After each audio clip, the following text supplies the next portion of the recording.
People are quietly quitting, patients included. Patients included. Quietly quitting is not just for employees. You know that feeling when everything is clicking, your business is moving, your head is clear, your relationships are solid, and you actually slept last night?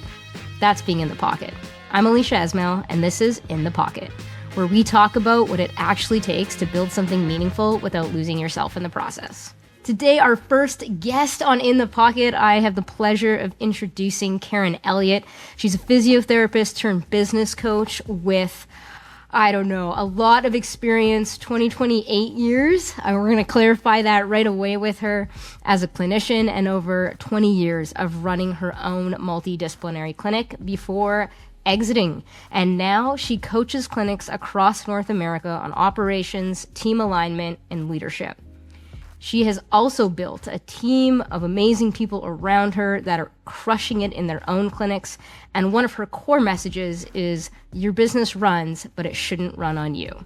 Let me welcome Karen. Thanks for coming to the show.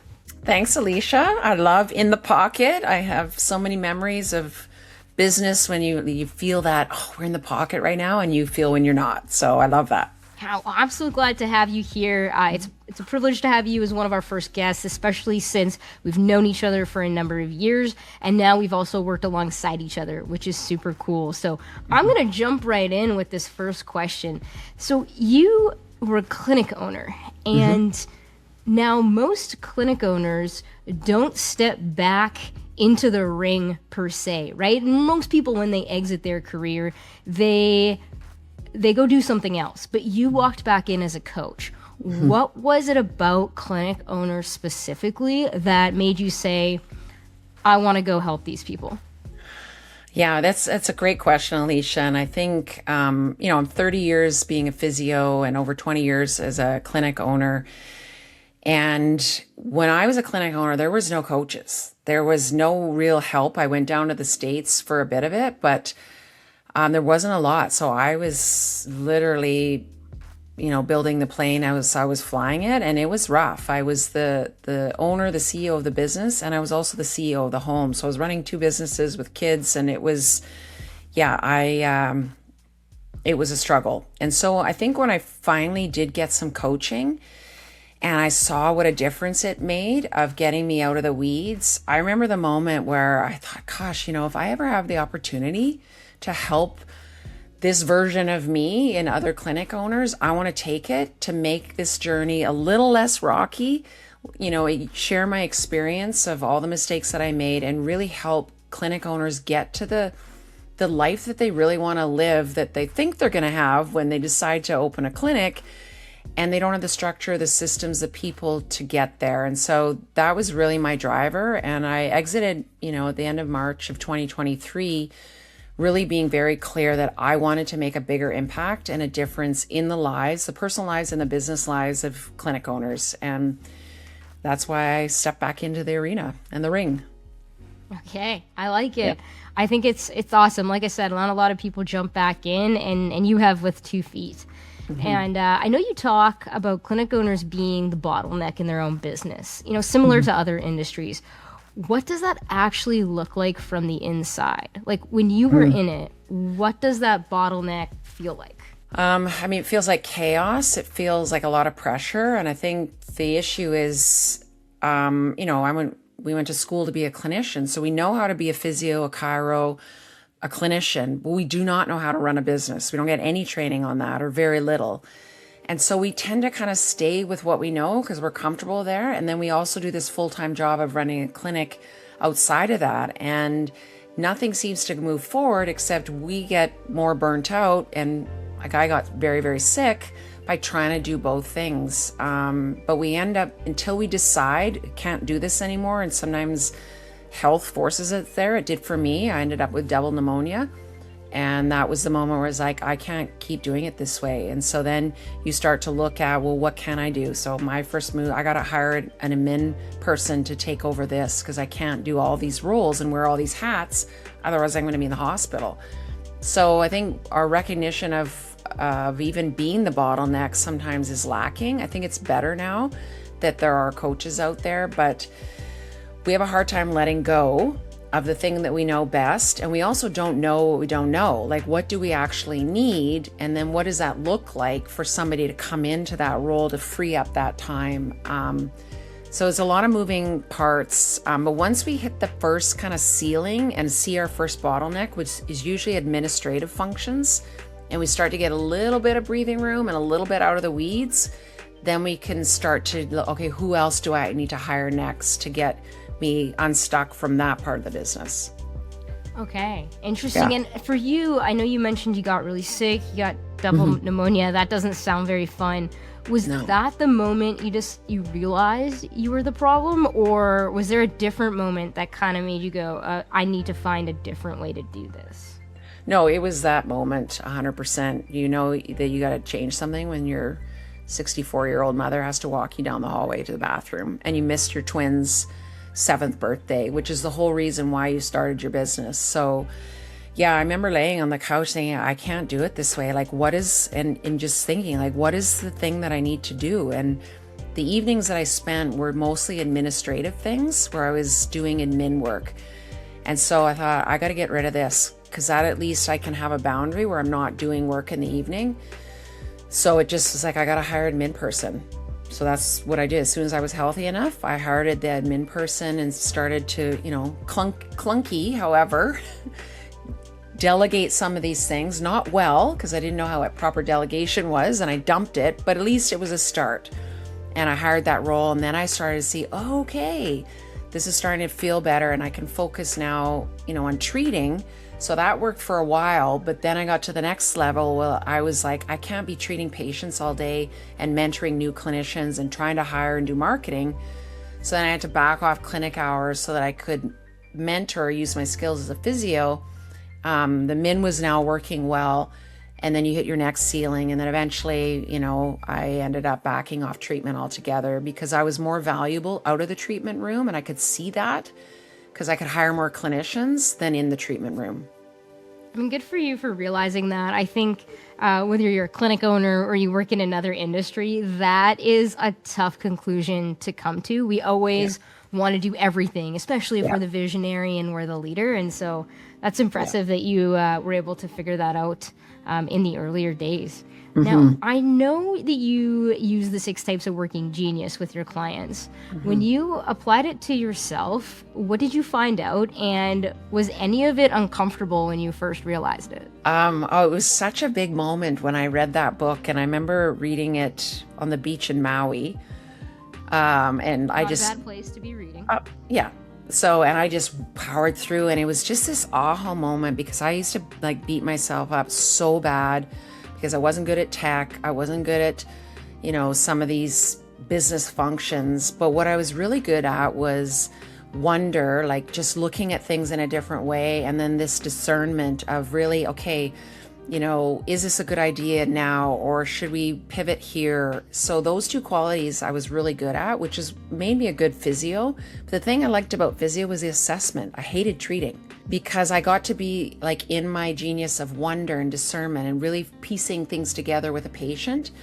And then it also made me realize why I was really good at running the business, because I was good at seeing those things of, even back in the day when fax machines were around, when I wasn't in the trenches and in the weeds of trying to treat full time and do admin, I could see things like, why is the office set up like this? This isn't very efficient if we have this over here and you're over there. So that wonder came alive, and I just started to really love what I did. And I realized that I was actually really good at running the business. Okay, cool. Yeah, I'm big on people working on their zone of genius, especially that's where I think AI comes in nowadays. Is I always say no one's genius is writing an email. And so I'm glad that AI can help us in that area. Yeah. Yeah. And also helps too when I do this workshop with other clinics and stuff, recognizing it helps with hiring, right? If you have a role in your business which requires a lot of, if you take the front of the house, lots of enablement, tenacity, making sure those tasks get done and completed, you want to hire people that have that ability. If you're hiring a marketing person, I need them to have invention. I need them to have wonder, because they got to come up with creative ideas for marketing. So it's been huge with hiring as well for the right role with the right geniuses, because everybody does better when they're spending more time in that upper quadrant of doing what you love and being productive. I love that. I love that so much because I've definitely had seasons myself where I'm not functioning in my zone of genius. I didn't know at the time that's what was happening. And you just feel so run down and you lack life and joy, and you start to lose your purpose. So I think that's a really important thing that you're helping other business owners with. Something you posted recently stuck out to me, that people, they don't buy coaching until something's at risk. Could be time, money, relationships, health. We've both had that one. What's the thing clinic owners are most likely to let go to breaking point before they ask for help? Yeah, it's interesting because I remember the point where I was at the point where I'd done all these things and it was still so chaotic, and I would have sold it to somebody for a cup of coffee.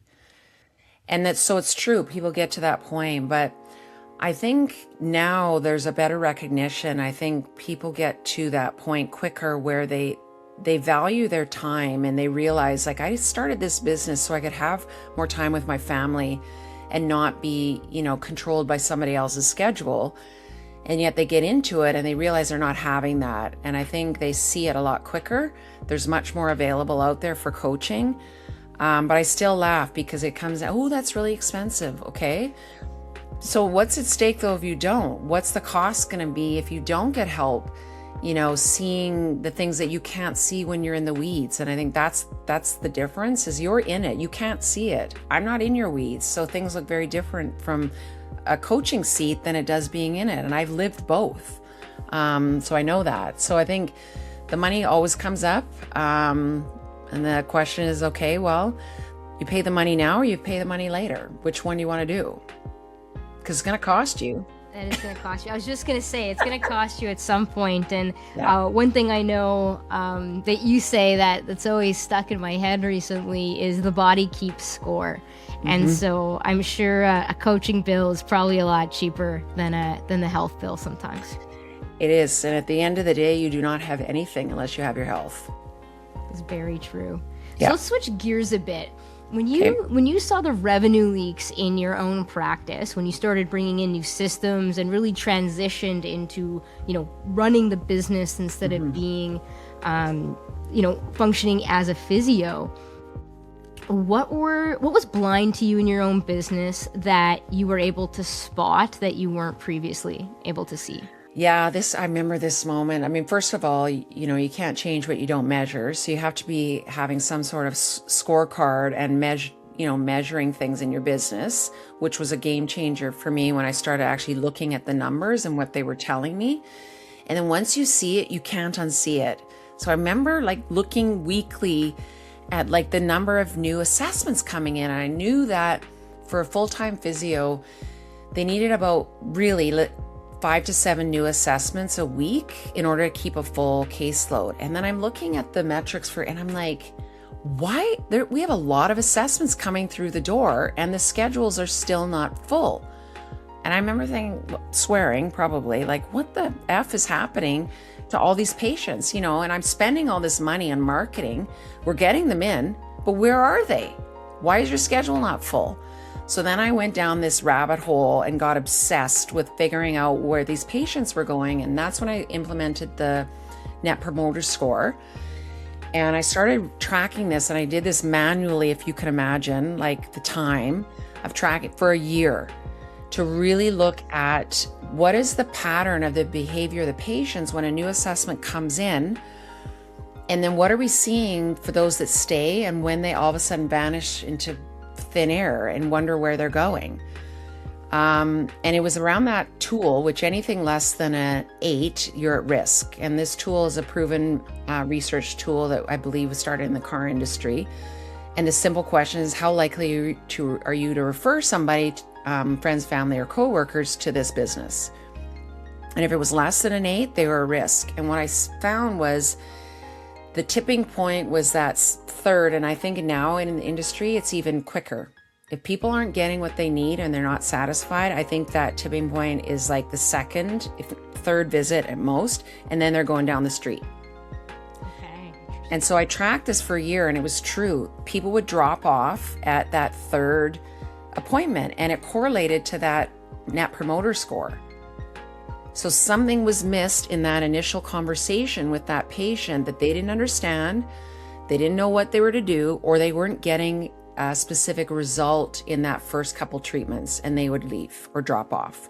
So then in our EMR system, we can track our cancellations, drop-offs. So then the clinicians manually would have to get this list, like, here's your drop-off list. These patients haven't been back in 3 months, and they would have to like do an email, and it didn't work. Like, I tested 3 methods. One was phone call, one was a general email from the EMR, and one was specific from the clinician. The email and the call specific from the clinician worked the best. The general one didn't, because the clinician knew them, and they could say like, hey, Mr. Smith, I noticed you haven't been in. You were on vacation. You're supposed to book back in. How was your vacation? Let's make sure your progress continues with your shoulder. So it was a lot of work, but I changed what I did and flagged them. And then I started to get a much better balance of new assessments, and they weren't all leaving out the door. That's awesome. Like, what a manual journey you went on to figure out how to make it work, and what was going on under the hood. Yeah. So that makes me wonder, what's the thing clinic owners think is fine and almost never is? I would say they think it's fine because they look at the schedules. We're full, right? But that doesn't translate to actually revenue if they don't look under the hood, because they just look at the schedule, they think it's full, we're doing great. Or they look at their revenue and it looks good, but they don't look at the profit, and they don't look at how many of those patients came in and how many have left. Because the people that leave, that is like tens of thousands of dollars that left the door that could have been in your clinic, but you've also spent money to get them in. So, and they don't see it because they don't track the behavior of the patients, and they look at acquiring new assessments, but not keeping them. And like, what do you do about that? Because I feel like nowadays, so many business owners, not just in healthcare, are just used to that churn, used to not having a higher retention.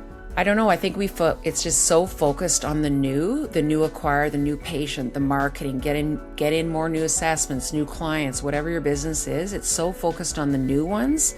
We forget about fostering those people that have had a great experience. Like it's so much easier and it costs less just to foster the ones that are in the business. But I think there's a high or a dopamine hit of new acquisition, and then we get it, and then we forget it, and then don't nurture the next step to keep a life, the lifetime value of a patient, right? I just had this conversation with a clinic that I coach their owners on, and I was talking to them about this, and I said, what's the highest, your VIP, highest value, lifetime value client that you have right now? And they're like $26,000. I was like, $26,000? I said, this person, so do they get white glove service? Do you check in with them? No, they haven't been in for a while. So are you okay with losing $26,000 a year? Well, no, they've been coming here for a long time. For now, there's so many options out there that you have to nurture your people that come in more than your new people, because there's so many options for people to go. That's a great story, and I think, like, especially nowadays with how much opportunity there is out there really is a war on clients that's happening, and it's just getting started. And I think with AI, it's going to ramp up. But even in healthcare and some of the in-person service businesses are gonna feel that, because I think instead of people going to get certain jobs, they might go to school for healthcare, become a physio or chiro, whereas like maybe before they would have had more of a white-collar professional job that's being quickly replaced by AI. Yeah, no, it's true. And I think I really see even just retention of your own staff, like you got to take care of your people. And if you're a service-based business that requires people to come in to pay you for a service, you got to look after your people. Even, I think even more so now, because there's so many options, and money matters even more as well. Like, their dollar counts. So they've, I always use this in my clinic. I would have a physical $100 bill, and I would say they've thought about this coming here for months. They've taken their hard-earned cash, they've put it out here to provide a service. They're in our funnel now for our clinic. It's our job now, because they probably had to take time off work, get a babysitter. They've tried all the options of getting better. This $100 now they're going to spend. So we got to take care of them, not just at the appointment, but after. Where are you? How's your progress going? Because my whole thing is like, I'm tired of the statistic of people walking around the street saying physio doesn't work, chiro doesn't work. That's an us problem. That's not a patient problem. Okay, interesting. I was just going to ask, you think there's a correlation there? Yes. Yeah. Okay. And I think the skills of connection, the skills of communication, of really fostering relationships and continuing to engage with those patients, even though they're not there for a condition right now, they're going to hurt themselves again. And they got so many options. If you've not spoken to them for months, they might just go down the street. I mean, that's super fair. That's super fair. Okay, so let's play on that. So a patient stops booking, doesn't cancel, doesn't complain, just quietly disappears. In your experience, by the time a clinic owner notices, how long has that patient actually been gone? Oh, I mean, sometimes it's years. Like, sadly, because if you're not tracking it, you don't even know. Right? Sometimes I would say the earliest would be 3 months. If you're looking at it and realizing, wait a minute, this person hasn't been in for 3 months, or they haven't finished their plan of care. But for some, it's years, and they wonder, why aren't we busy? Why aren't these people coming back? We're spending all this money on marketing, but people are quietly quitting, patients included. Patients included. You heard it from Karen. Quietly quitting is not just for employees. Yeah. And patients aren't going to, rarely, unless you're really asking them if they're satisfied or surveying them, they're not going to say. That is true. So what would you say is the difference then between a clinic that patients rave about them, and one where patients quietly leave? Because from the outside, they look identical to someone like me. Yeah. Well, maybe not quite me, because this is like what I love, but like the average person. Yeah. I think it's that they have recognized that the value and the lifetime value, and which is a metric, calculating the lifetime value of a patient, and knowing that you've got them in your funnel. How are you going to keep them there? Because you can, and I always say this, discharge a patient from the condition, but not from the brand. I love that. Right? You want to, once they're in your house, you want to do everything you can to keep them, because they are going to hurt themselves again, or they're going to know somebody, minimum of one, but usually 5-6 people that they're going to refer to you. That's a big one too. I think a lot of times we forget about the referral engine, and like, I don't know about you, but I'm not going to a dentist that hasn't had good reviews and I've been referred to. And that goes for any other healthcare provider. And I think when it comes to our health and our body in particular, and you not being able to do the thing that you love, people will ask people like, who have you seen? And somebody, they don't even have to ask. Somebody will just say, look, you need to go here. They took really good care of me. I got better. They still send me stuff. Go here. That's pretty cool. I love that. I got to ask about the staff thing, bringing it back to that. Now, one thing I've heard a lot about in the last few months as I'm talking to different business owners cross industries is either their staff just need to figure it out and be better at keeping clients, or they blame the clients, like the patients. So where do you land on that, and whose responsibility is it to make sure the right systems and cultures in place, both for instead of just blaming the staff to do better? I hate that saying. It starts, and anybody who knows me, this is something I would say, it starts with you. It starts with you, the owner. What your staff are saying and how they're behaving is a reflection of you. Okay. So the owner, whatever business, doesn't really matter. You need to check yourself first. What part have I played in this? Have I given them the tools of communication and how to connect with a person? Have I coached them on that? Have I supported them? It all starts with the owner and the leadership team. What about, because this is something I literally hear often recently, is just, well, if they can't stay on top of their patients or they can't stay on top of their clients, that's a them issue and they're not doing good enough at their job. Is that a fair thing to say? Or how would you coach me if I said that? Well, I would want to find out, how do you know that? What is the data to tell you that is true, right? So, and this is why scoreboards, it's funny because you think it's a metric, but I actually use my scoreboards a lot to recognize patterns where it would tell me this is off or this is not looking right. Then my first question when I met with that clinician was are you okay? It seems and I'm going by the numbers to say that, are you struggling? What's going on? So I don't buy that they should be able to figure it out and stuff. Why should they be able to figure it out? Either you missed it in the onboarding and it wasn't clear of what the standards and the expectations are out of their role and what their requirements were and how to, do the role here. And that's a top-down problem. Well, I think that's why it's important to have coaches nowadays, right? It's really hard sometimes to see outside of the trees. I know I've been there in my last business, and so I think it's great that you're working with clinics. Maybe you'll branch out. Who knows? I feel like there's a lot of people that could use your skill set. Yeah.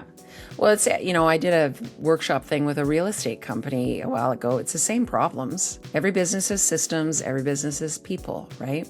It's our job as the owner to set those standards and expectations and create really clear, concise systems that they know how to follow and what the outcomes are, and that we coach our people in areas that they need help with. And right now, I would say the top two is people are struggling with communication skills. They don't have them, and they don't know how to connect with people.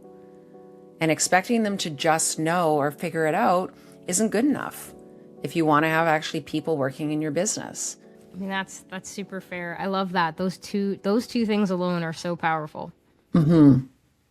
Yeah. I know you help clinic owners build businesses that run without them. Mm-hmm. I want to ask you about you as an owner yourself. When you were in the busiest years running the clinic, what was actually keeping you going and what was quietly depleting you at the same time? Oh, that's a great question. I think what was keeping me going was when I really started to invest in my leaders, and I had a leadership team, and I coached them to get them up to the next level. My whole philosophy for my business from day one was to create a company full of leaders, because everybody can be a leader. You don't have to have a title to be a leader. So I think what kept me going was just seeing that transformation. And I remember my, office manager, she came to me and I'd had one-on-ones with her and was coaching her through things. And she said, I did it. I had the conversation with so-and-so and it went really well. Right. And it's just things like that. Or I made a decision and here's the result. Awesome. I solved a problem. That's the thing that just lit me up, which was why I knew I was meant to coach people, because I just loved seeing the growth in people. And that just led to great culture. So those things kept me going. I mean, I would have kept going in the business. There was, a moment though where I knew that I couldn't, and it was in the boardroom when I knew if I really wanted to make a bigger impact, I couldn't just stay here. I had to leave this clinic and go beyond that to help way more people. Because if I can help an owner, then they are actually better suited to help their team. And then that's an impact that's growing beyond. And you're creating all these clinics and businesses that are full of leaders. I love that. Yeah. I mean, you know this about me. I have a 5-tank framework: emotional, mental, spiritual, relational, physical. And when all 5 are full, you're in the pocket, and Yeah. when your 5 tanks are running low, we're not in the pocket, we're struggling, we're anxious, and we're blowing up our relationships unnecessarily. And so for you, which of the 5 tanks is one that typically depletes first and you've had to put the most work into? Oh gosh, I think I'm pretty structured in my, protect the asset, the physical self.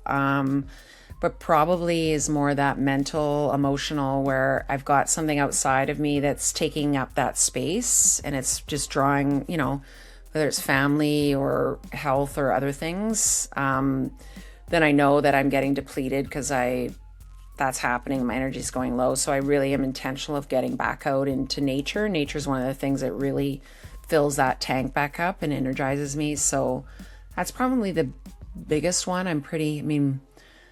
I didn't used to do this, but I've learned the hard way to protect the asset, which is all those 5 containers as well. And I'm also learned, I'm in my second business here. I'm only doing the stuff that I love to do. So if it's stuff that drains me from an energy, I'm hiring that out. Or I'm finding a different way that can do it for me, which is, why I use AI for a lot of things. But I want to do what I love, which is coaching. Otherwise, what's the point? I love that. Life is way too short to do not fun work. Yeah. Especially once you figured it out and can empower other people to do it. Yeah. Yeah. And I'm in this business, I've moved so much faster and made decisions so much quicker. I know it's a hell yes and I know it's a hell no. And I make the decision and move. That's awesome. I got one last question for you, Karen. Yeah. If you had unlimited resources and you knew you couldn't fail, what would you do? I honestly would do this, what I'm doing. It sounds like a cheesy answer, but I would just do more of it. And my pie in the sky fun one is I would open a pizza and wine joint that only is open on Fridays because it brings me such joy. If anybody who knows me, I just love the sacred ritual of me making pizza and that creativity that I get, and it brings me such joy in the people that have it. So that would be my fun thing that I would do. That's pretty awesome. Still on the table. You're still on the table. Okay, well, if you end up starting that, let me know. I'll be the first person on Friday in line for some pizza and wine. I think that's an amazing answer and shows you're on the right track. You'd be doing exactly what you're doing. And so, Karen, thanks for joining us today on this episode. If people want to learn more about you or they're interested in your coaching services, where can they find you? They can find me on Instagram, which is @by Karen Elliott. And then they can check out my website, which is karenelliott.co. I pivoted to the personal brand, so I'm growing the personal brand. So those are the 2 places. Yeah, and send me a message. Reach out. All right, reach out to Karen. She's got some amazing things she can probably help you to level up at your business. That's the episode. And if something hit, share it with a founder or friend who needs to hear it. I'm Alicia Esmail. Stay in the pocket.